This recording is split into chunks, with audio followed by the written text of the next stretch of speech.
son reacciones secuenciales, una después de la otra.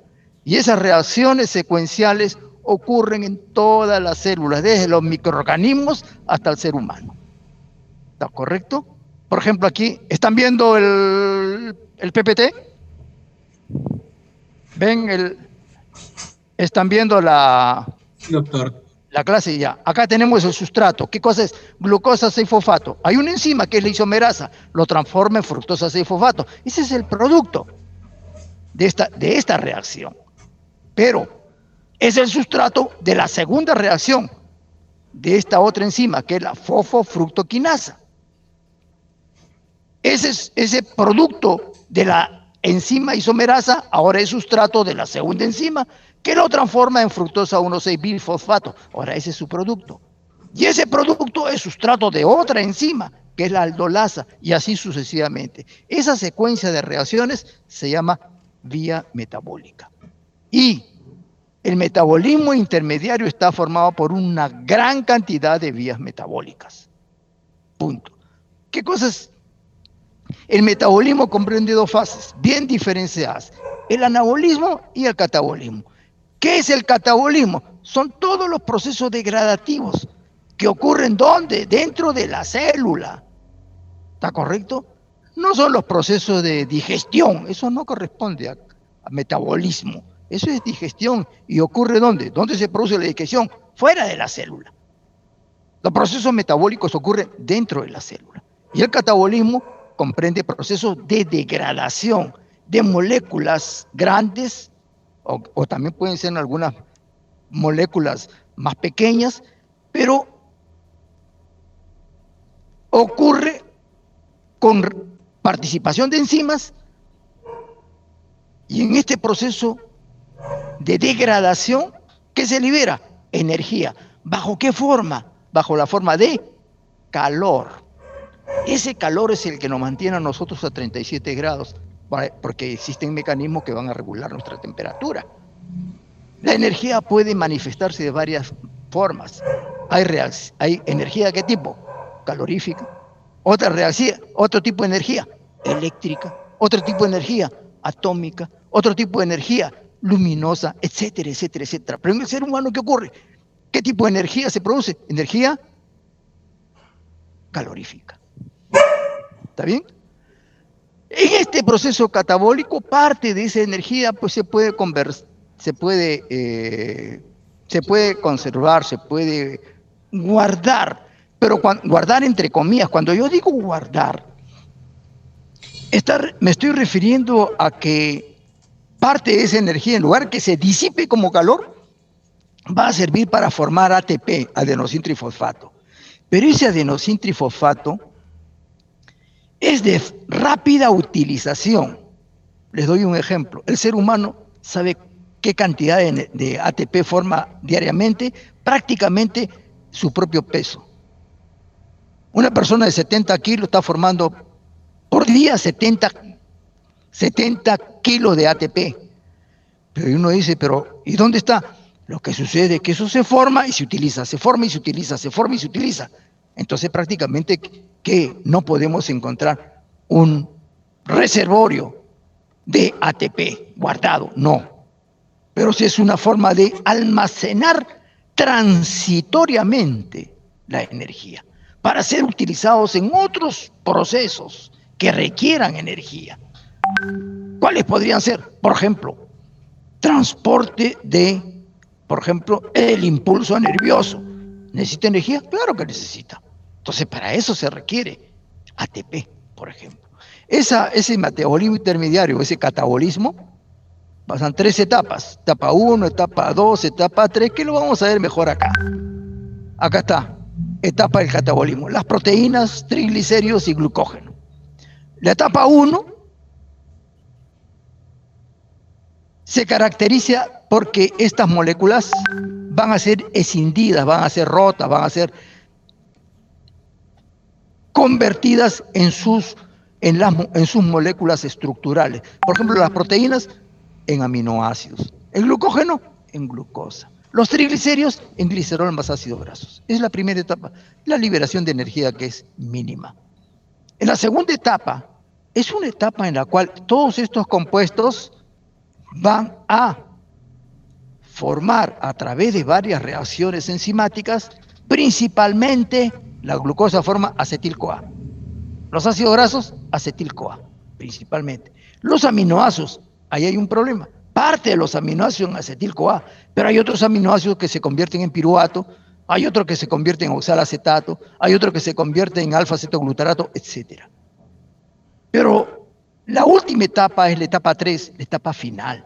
Todo va a desembocar allí. Sean proteínas, triglicéridos o glucógeno, desembocan ¿dónde? Uno, ciclo de Krebs, que se comunica con la cadena transportadora de electrones y esta con la fosforilación oxidativa. Y aquí, en esta etapa 3, ahí se libera prácticamente casi toda la energía, pero parte de esa energía se guarda como ATP. ¿Estamos bien? Muy bien.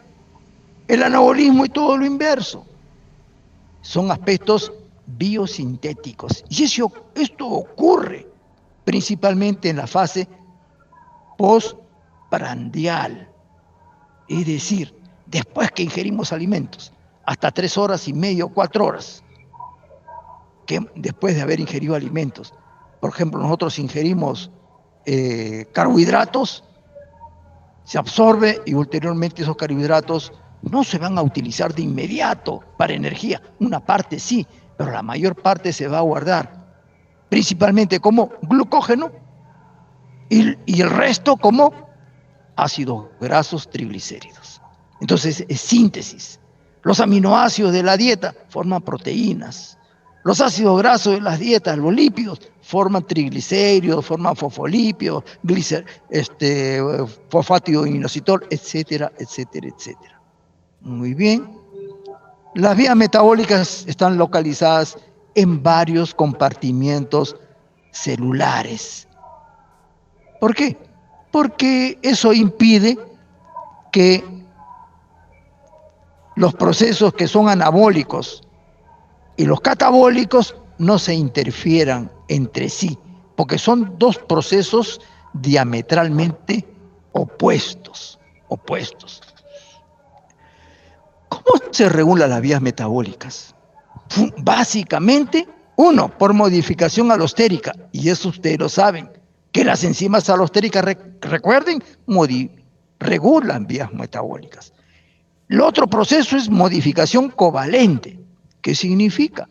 Que existen enzimas que tienen la capacidad o la propiedad de fosforilar a otras proteínas. Estas enzimas, cuando fosforilan a una determinada, a otra enzima, al fosforilarla, la puede tornar activa.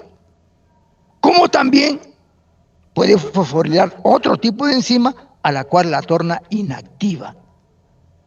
No todo proceso de fosforilación es activación. Para algunas enzimas es activación, pero para otras enzimas es inhibición. Y el otro es control genético. La otra es control genético. Los genes, recuerden, se regulan. Y ese proceso de regulación implica también un proceso de regulación metabólica. Como yo les dije, no sé si les dije o no me acuerdo, que cuando ingerimos alimentos nosotros, se libera una enzima, principalmente secretada por el páncreas, la insulina.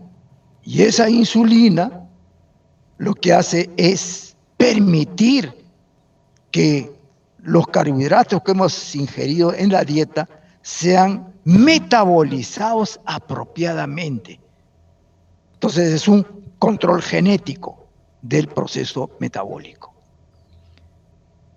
¿Para qué sirve el metabolismo? Bueno, acá lo tienen, no hay nada que explicar, está todo allí.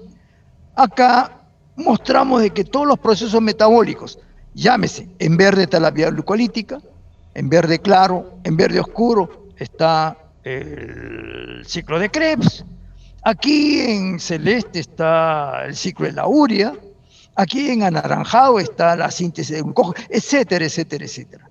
Acá está la síntesis de ¿cómo se llama?, de colesterol, etcétera.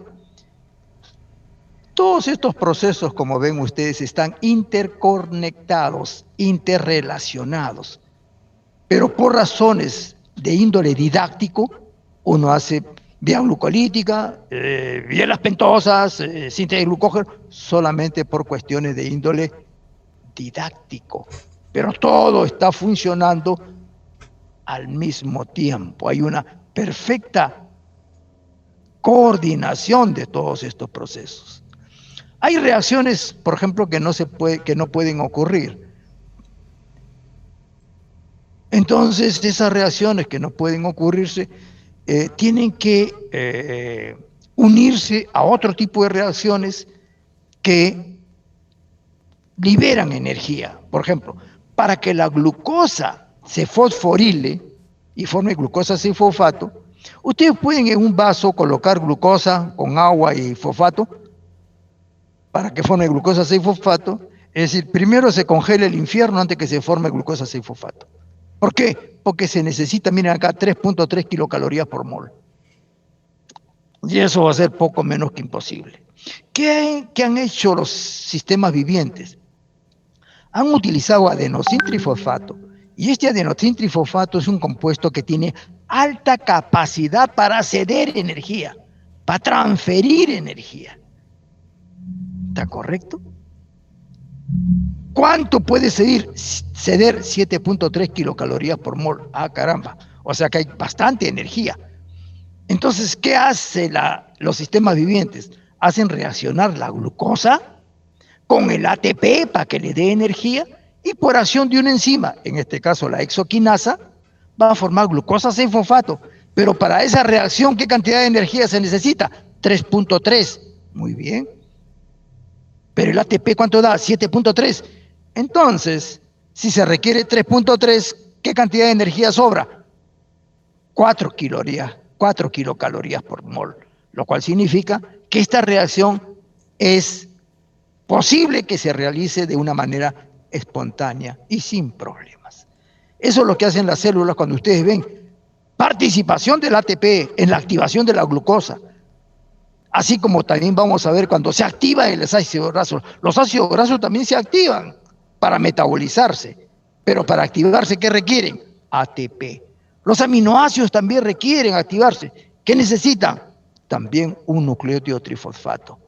Entonces, esas son reacciones acopladas que permiten que las reacciones en un ser viviente se realicen de una manera posible, fácil. Aquí tenemos vía de señalización.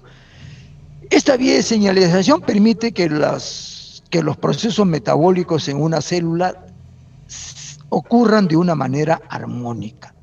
Se han descrito una gran diversidad de vías de señalización. Hay decenas de vías de señalización. Y seguirán descubriéndose en el futuro más vías de señalización que ahora no se conocen. Nosotros vamos a mostrar solamente 3. Vía de señalización que funciona con AMP cíclico, otra que funciona con factores de transcripción y otra que funciona con inositol fosfato y calcio. Hemos escogido estas 3 porque funcionan de manera diferente.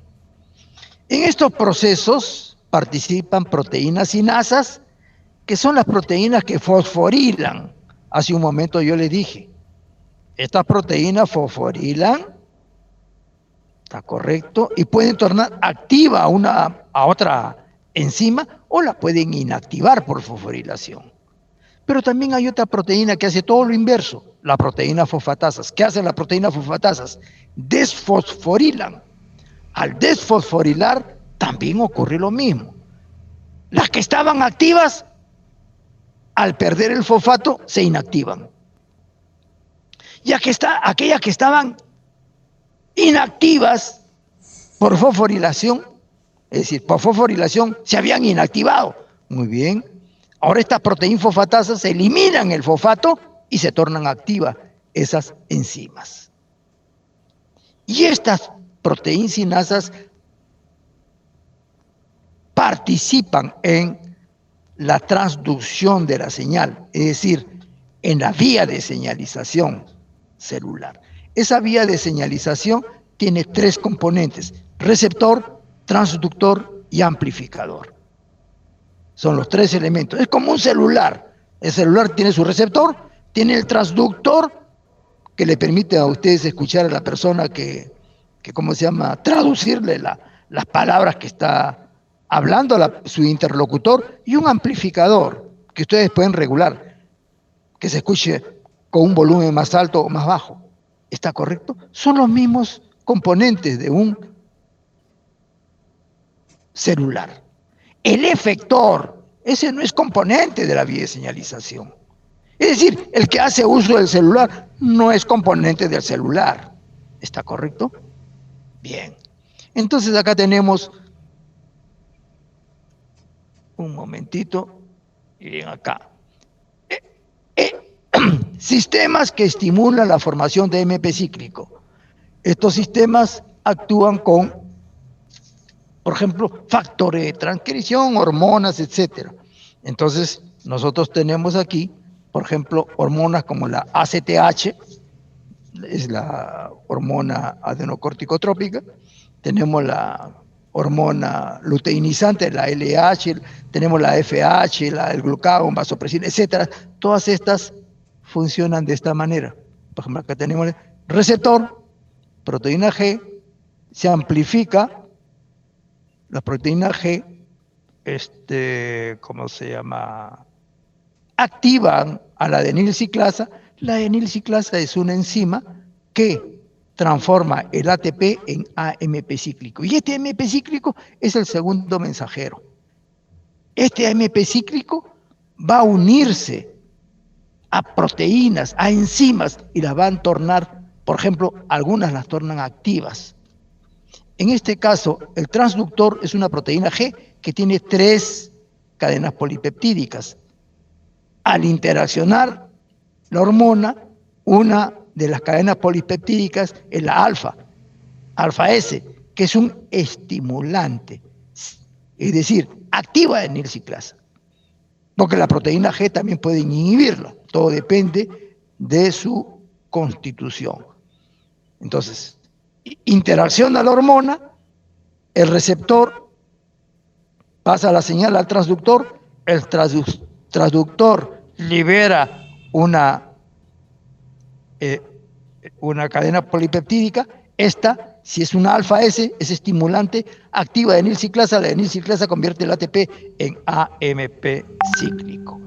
Y aquí está el glucagón, por ejemplo, adenilato ciclasa, acá está ATP, AMP cíclico. Y la AMP cíclico activa la proteína quinasa A. Y esa proteína quinasa A, todas las quinasas fosforilan. Fosforila esta enzima, fosforila esta de acá. Entonces, al fosforilarla, a esta de aquí, ¿está correcto?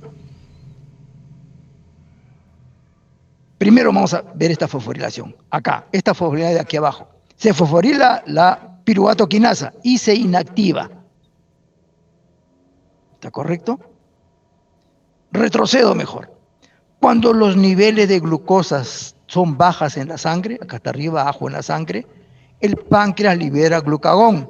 El glucagón interacciona con el receptor. El receptor activa la proteína G.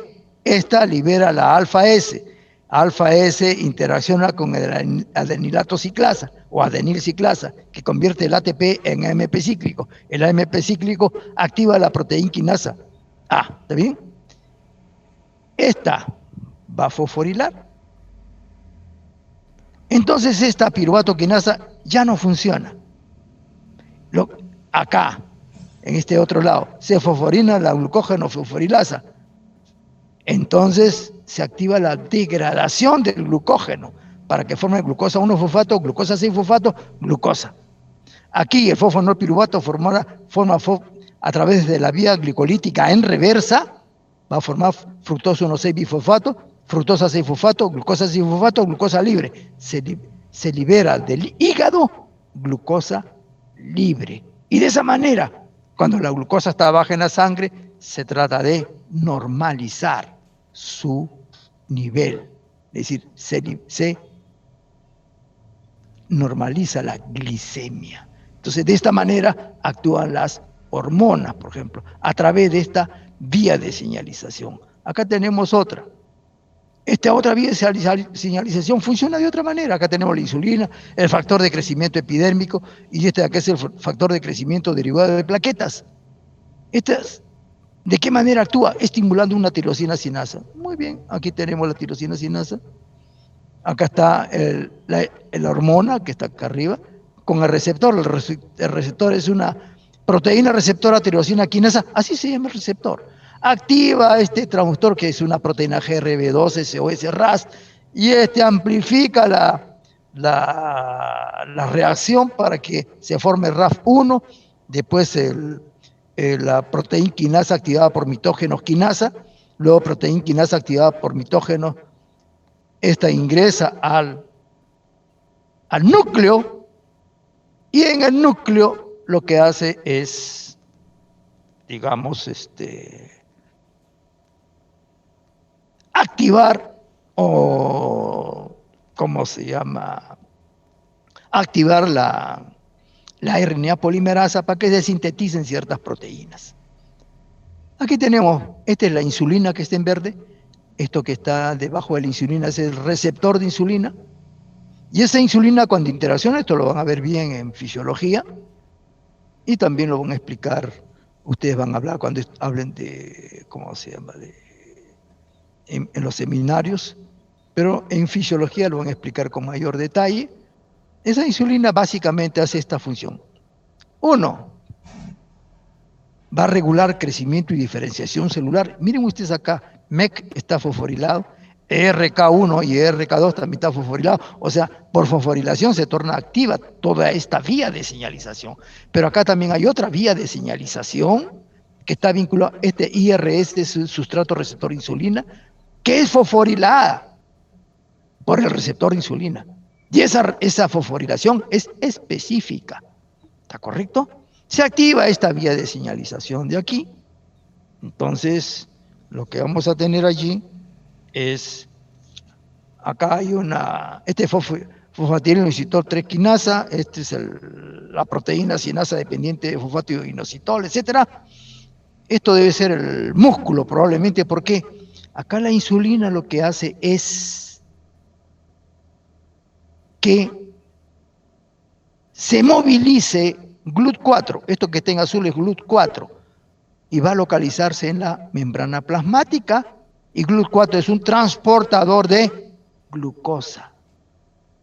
¿Estamos bien? Entonces, cuando la insulina interacciona con el receptor, se produce todos estos procesos, y que lo que se hace, movilizar GLUT4 para que ingrese glucosa, y de esa manera la insulina regula los niveles de glicemia.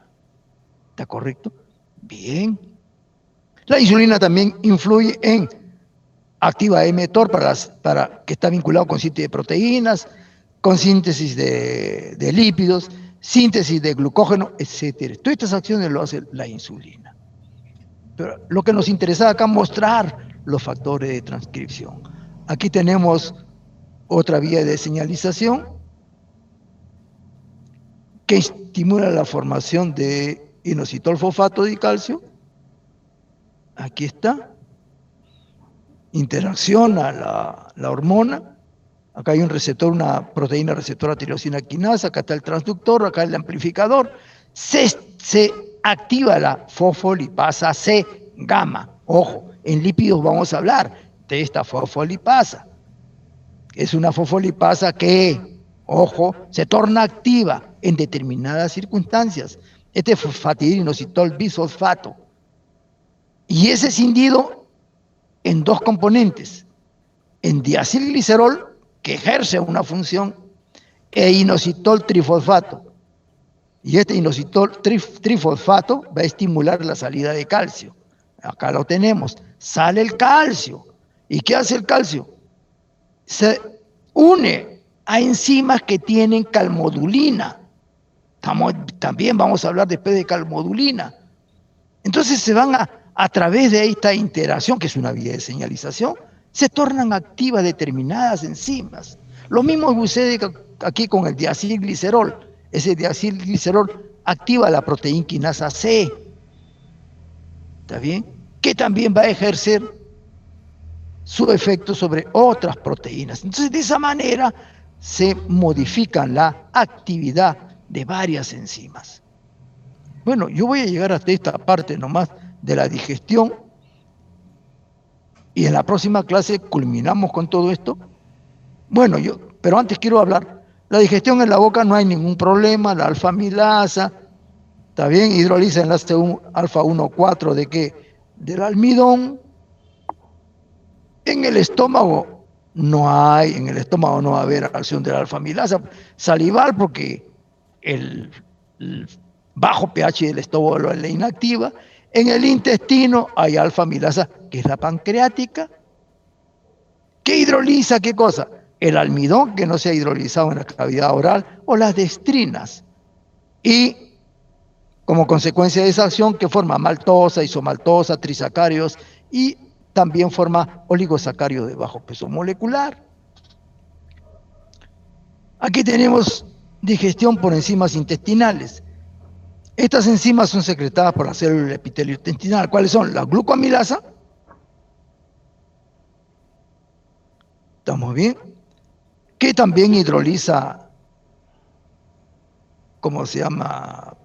Oligosacáridos y otras maltasas a nivel de los extremos no reductores de estos azúcares. También hay sacarasa que hidroliza la sacarosa, isomaltasa que hidroliza enlaces alfa 1,6. La maltasa hidroliza enlaces alfa 1,4. La isomaltasa hidroliza enlaces alfa 1,6. Y la lactasa que hidroliza a la lactosa, que tiene enlaces de tipo beta, no alfa. ¿Está correcto? Pero hay diversos polisacáridos, tales como la celulosa. La celulosa existe en los alimentos de origen vegetal. Está en las frutas, en las verduras.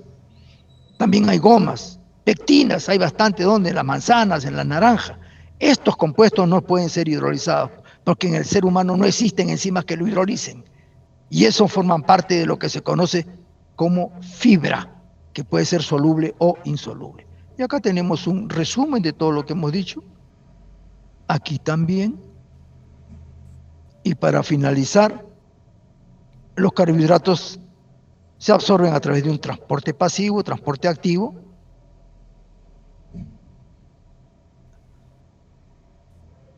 Aquí tenemos un transportador. Este transportador ligado a sodio y glucosa es un cotransportador porque transporta tanto sodio como glucosa. También existe GLUT2 en la glucosa, en el intestino, que transporta glucosa. Este transportador ligado a sodio y glucosa también transporta galactosa. También hay GLUT5, que es la proteína que transporta fructosa. ¿Estamos bien?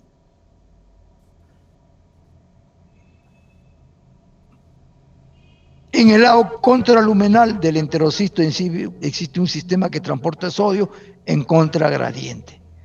Y acá ocurre lo siguiente. Aquí está glucosa por transporte pasivo y acá por transporte activo con la participación de SGLT1. Y en el lado contraluminal del enterocito, ya estoy terminando, acá existe otro transportador que trabaja con la sodio-potasio ATPasa. Este transportador permite el ingreso de 2 iones potasio y salen 3 iones sodio. ¿Está bien? Y digamos, la salida de 3 sodios se compensa con la entrada de este sodio que ingresó con la glucosa. Esta es la absorción de carbohidratos. Y acá tenemos, una vez que el intestino se han absorbido los carbohidratos, por la vena porta van al hígado y luego van al músculo, van al cerebro, al corazón, pulmones, tejido adiposo, etcétera, etcétera, etcétera. Y para finalizar,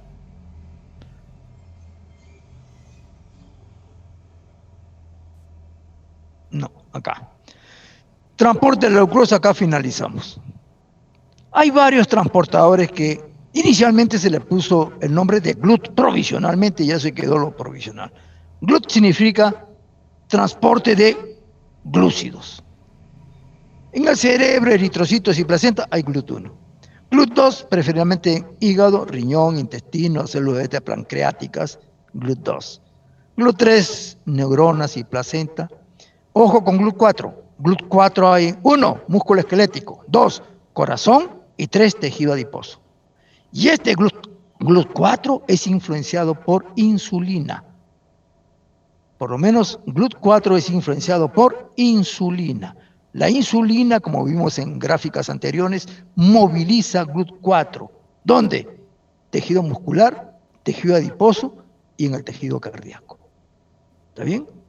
GLUT5 ya vimos anteriormente que se encuentra ¿dónde? En el intestino delgado, también, que tiene la propiedad de transportar fructosa.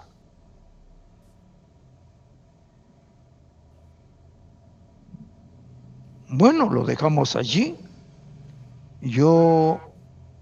Aquí lo dejamos. Yo sugeriría que ustedes, como ven, como han podido apreciar, son conceptos y conocimientos básicos, fundamentales, pero quisiera que lo aprendan bien. No hemos profundizado, porque ahora existe la posibilidad de hacer profundizaciones a todos los niveles. Pero lo importante es que ustedes fijen estos conocimientos, fijen el conocimiento lo más que puedan. ¿Está correcto? Si una vez que han fijado este conocimiento y lo conocen bien estos procesos, entonces pueden fácilmente entender una serie de artículos científicos que existen o que se publican en las diversas entidades en el mundo. Hay más de 200.000 o 300.000, más de 100.000 revistas que se están publicando en el mundo, de manera tal de que ustedes fácilmente pueden tener acceso a ellas. Creo que en el sílabo les he colocado una relación de revistas en las cuales pueden ustedes bajar artículos científicos sin costo alguno. Hay algunas que se pueden bajar sin costo alguna, pero son revistas que deben tener 2 años. Es decir, puedes bajar artículos del año 2019 para atrás, pero no pueden bajar, por ejemplo, del 2020. Hay otras que pueden bajar del 2018 para atrás y así sucesivamente, pero hay otras que pueden bajar revistas o artículos que se publican hasta ahora. Bueno, eso ha sido todo por hoy. Yo los espero el próximo viernes, el próximo miércoles, para seguir conversando al respecto. Un momento, antes que termine, solo sí, para la conclusión de que por la votación que hemos dado, que he creado por la encuesta, 59.2% han aprobado que no se modifica nada a los trabajos. Eso excelente. Ya, no, está bien, punto. No se preocupe. Adicionalmente, no se ha tomado asistencia en bioquímica. La asistencia, si no me recuerdo, es por el Zoom, ¿verdad, doctor? Sí, por el Zoom. Pero según me indicaban, ya aparece todo en el Zoom. Y espero que ¿cómo se llama? Que quede grabado esto. Voy a preguntarle a la ingeniera Casaño. ¿Está la ingeniera Casaño? Ingeniera Casaño. ¿Aló? Doctor, buenas tardes. ¿Qué tal? La ingeniera tengo otra reunión. Le habla el ingeniero Aldo de Departamento Académico. Aldo Arseno, de Departamento Académico, sí. ¿Cómo está? ¿Qué tal? Dígame una cosa. ¿La asistencia cómo se computa aquí?